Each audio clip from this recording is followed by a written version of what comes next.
Oke, selamat siang. Assalamualaikum warahmatullahi wabarakatuh. Pada pertemuan kali ini, Bu Hendri akan menjelaskan tentang sistematika proposal penelitian tindakan kelas ya. Untuk apa kita mempelajari ini? Di mana penyusunan proposal atau usulan penelitian merupakan langkah awal yang harus dilakukan oleh peneliti sebelum memulai kegiatan PTK itu sendiri. Nah, untuk apa proposal PTK itu kita susun? Yaitu membantu memberikan pengarahan agar peneliti itu bisa meminimalisir kesalahan yang mungkin terjadi nanti ketika penelitian sedang berlangsung.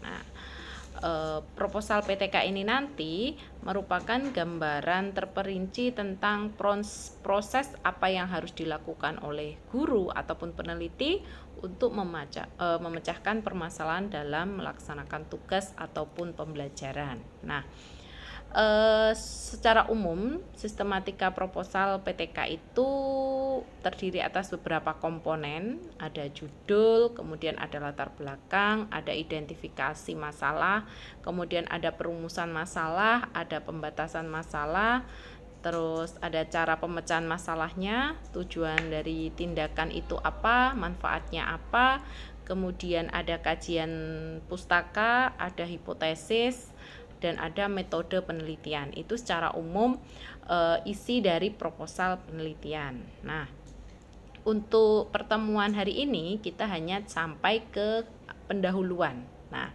sebelum masuk di pendahuluan, bagian awal dari proposal itu kan biasanya ada judulnya. Nah, judul itu hendaknya ditulis singkat, spesifik, tetapi cukup jelas, yaitu menggambarkan masalah yang akan diteliti dan tindakan untuk mengatasi masalah tersebut. Nah, di sini ada beberapa hal yang perlu diperhatikan dalam pemilihan judul, diantaranya satu, ditulis secara singkat, spesifik, dan jelas ya.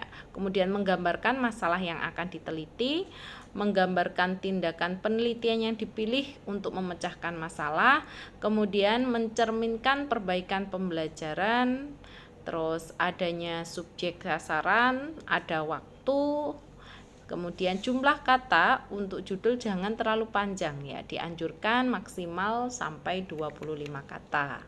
Nah, di modul sudah saya tuliskan beberapa contoh dari judul PTK itu sendiri. Ada misalnya ya, meningkatkan keterampilan dalam pembelajaran pengurangan pecahan melalui permainan mencari pasangan siswa kelas 5 SDN Growok 1 Kecamatan Dander Kabupaten Bojonegoro. Di modul yang ada di Spada itu sudah saya cantumkan beberapa contoh dari judul PTK yang nantinya mungkin bisa menjadikan semacam contoh ketika nanti menyusun judul seperti itu.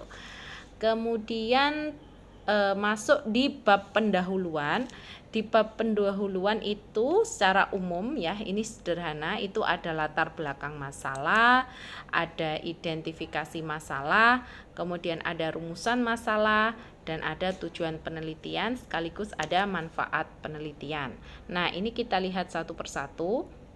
Yang pertama ada latar belakang masalah ya. Jadi di latar belakang masalah itu silakan diuraikan ya, kira-kira mengapa PTK itu penting untuk dilakukan. Nah, di situ di latar belakang itu menceritakan atau mendeskripsikan permasalahan real yang dialami oleh guru selama proses pembelajaran. Nah, secara umum biasanya masalah itu disebabkan karena 3 faktor ya. Ada masalah yang berkaitan dengan karakter mata pelajaran, kemudian berkaitan dengan faktor internal siswa, rendahnya motivasi belajar, rendahnya hasil belajar. Kemudian ada juga faktor internal guru. Misalnya guru ketika mendesain pembelajaran kurang menarik, seperti itu, hanya tidak menggunakan media pembelajaran, seperti itu. Itu masalah-masalah yang biasanya muncul dan dipecahkan oleh PTK. Nah, kemudian di sini ada cara bagaimana sih caranya menyusun latar belakang, ya kan? Ini sederhana, tetapi ketika kita mau menulis latar belakang itu kadang kesulitan. Karena apa? Karena kita tidak memperhatikan apa sih sebenarnya isi dari latar belakang. Ya, yang pertama bisa di sini ada 6 pertanyaan yang menuntun kita nanti menyusun latar belakang masalah. Yang pertama ada apa sih yang menjadi harapannya? Jadi kondisi idealnya itu seperti apa? Kemudian apa kenyataan yang terjadi? Kondisi di lapangan seperti apa? Kesenjangannya itu apa?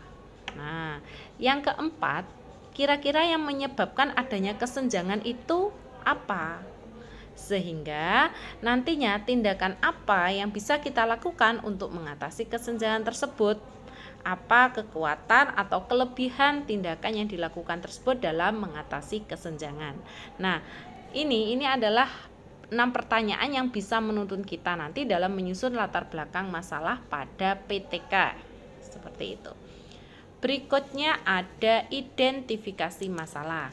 Setelah kita menyusun latar belakang masalah, sebenarnya di latar belakang masalah itu juga sudah muncul masalah-masalah itu, sehingga tetapi ini perlu ditulis kembali ya, jadi disendirikan ya, dibentuk seperti poin-poin biasanya. Nah, jadi diidentifikasi masalah itu terjadi atau ditulis berdasarkan ketika peneliti itu mengungkap jawaban terhadap pertanyaan apa kesenjangan yang terjadi dan pertanyaan apa yang menyebabkan terjadinya kesenjangan tersebut. Nah, itu ditulis secara tersendiri. Di modul di SPADA juga sudah saya berikan contoh, misalnya ada beberapa masalah yang kita identifikasi dalam suatu kelas. Katakanlah ada rata-rata hasil tes siswa kurang dari KKM misalnya. Kemudian tingkat kehadiran siswanya ketika pembelajaran itu kurang maksimal, katakanlah misalnya pembelajaran daring. Nah, jadi silakan beberapa poin-poin yang menjadi masalah itu diuraikan di identifikasi masalah ya. Kemudian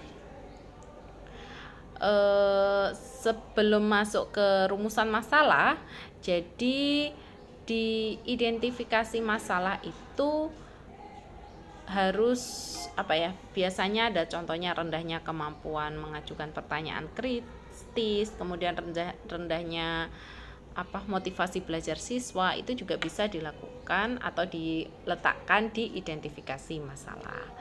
Kemudian yang berikutnya ada rumusan masalah. Nah, rumusan masalah ini seperti yang mungkin sudah saya sampaikan di sebelumnya di prosedur, bahwa ketika kita merumuskan masalah itu harus menggunakan kalimat tanya ya. Tapi sekaligus juga harus ada alternatif tindakan yang akan dilakukan dan hasil positif yang diantisipasi dengan mengajukan indikator keberhasilan tindakan. Misalnya ada masalah yaitu berkaitan dengan rendahnya hasil belajar. Nah, kira-kira rumusan masalahnya adalah misalnya apakah penggunaan model problem based learning dalam pembelajaran IPA dapat meningkatkan hasil belajar siswa kelas berapa di SD atau SMP atau SMA mana, seperti itu. Itu adalah contoh dari rumusan masalah dan itu juga sudah saya sertakan di modul seperti itu. Berikutnya, komponen berikutnya di pendahuluan itu ada tujuan penelitian. Nah, tujuan penelitian ini dirumuskan secara singkat dan jelas tentang apa yang ingin diatasi atau dicapai berdasarkan permasalahan dan cara pemecahan masalah yang dikemukakan.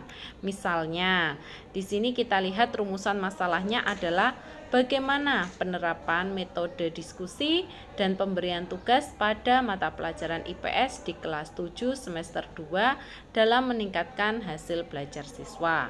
Nah, dari rumusan masalah itu kita bisa menuliskan yaitu tujuan penelitiannya adalah mendeskripsikan cara penerapan metode diskusi pada mata pelajaran IPS untuk meningkatkan hasil belajar siswa. Selain mendeskripsikan cara menerapkan, bisa juga tujuannya adalah meningkatkan hasil belajar siswa melalui penerapan metode diskusi pada mata pelajaran IPS. Nah, itu bisa digunakan sebagai kalimat dalam tujuan penelitian. Komponen yang terakhir di dalam pendahuluan ada manfaat penelitian. Nah, di manfaat penelitian ini kita diminta untuk menguraikan kontribusi hasil penelitian terhadap kualitas pendidikan atau kualitas pembelajaran. Di sini minimal ada manfaat bagi siswa, bagi guru maupun bagi komponen pendidikan di sekolah, misalnya bagi sekolah atau bagi kepala sekolah atau bagi pengawas. Nah, misalnya kalau bagi siswa itu tumbuhnya motivasi siswa dalam proses pembelajaran, itu manfaatnya. Kemudian manfaat PTK bagi guru, misalnya mengetahui strategi pembelajaran yang bervariasi untuk memperbaiki dan meningkatkan pembelajaran IPS misalnya. Kemudian bagi sekolah bisa meningkatkan hasil belajar siswa dalam pembelajaran IPS. Bisa juga dapat menumbuhkan iklim pembelajaran siswa aktif di sekolah. Nah, manfaat-manfaat itu harus dicantumkan ya, bagi guru, bagi siswa, dan bagi sekolah. Oke, itu.